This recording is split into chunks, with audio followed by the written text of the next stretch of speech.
that are called the Sentinelese. They have been there for thousands of years, and they will not allow anybody to come near them. They fear the outside world in a very radical way. During the tsunami of 2004, there was deep concern that they would not know about the tsunami because they have no technology as we know it. Certainly no smartphones, televisions, telephones, anything like that.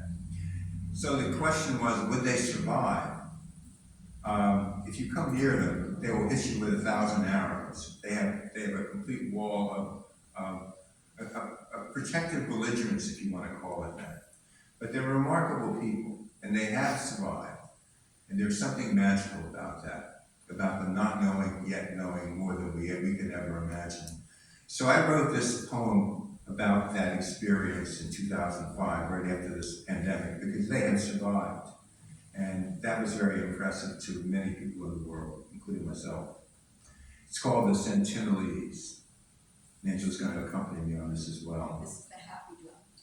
The happy drum.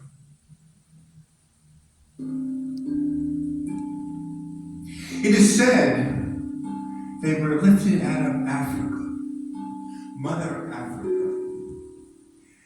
70,000 shrouded years when they left, and that time stands still in the embryo of their dreams.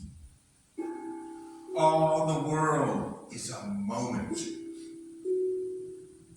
They can smell the wind. Swift funneled nostrils cultivating the sustenance. Sweet swirls encircle unencumbered flesh, obscure to our lack of training in this like the swirls of galaxies hidden inside Great Mother's dark heavens. Pellets of sweat foretelling danger before it happens. Nature's children, until theories of God shunted divine presence to distant celestials, except that all the world is a moment, and divinity is in the danger in the wind. Sentinelese, we call them, the people they name themselves. 70,000 spins around the sun, their everyday of literacy, of the invisible, unimpeded by the hard scrabble of the enchained words of God, sequestered in scripture, scribbled scripture. Sentinelese, and the scripture is written in the scented gestures of the wind. They can smell it before it happens.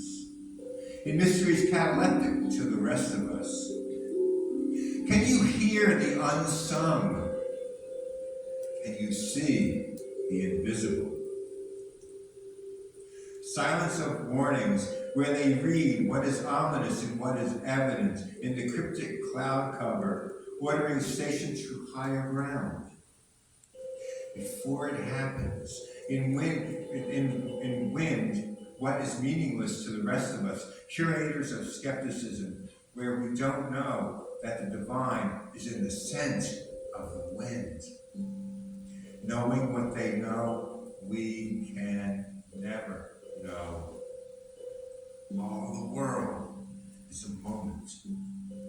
70,000 years since they left Africa, only a moment ago. Knowledge is eternal. It is what it is, teaching a Sentinelese to know nature before it happens.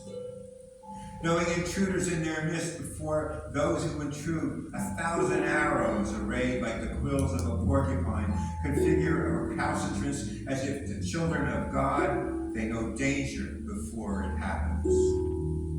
When contact with 70,000-year moment will corrode magic of what is, danger before it happens, deprive their progeny for the next 70,000 years of the right to read dangers before they happen, losing the scent in the wind that would tell them once and for all of the precise time when they must resort to higher ground and when it is safe and to return to carouse the seas.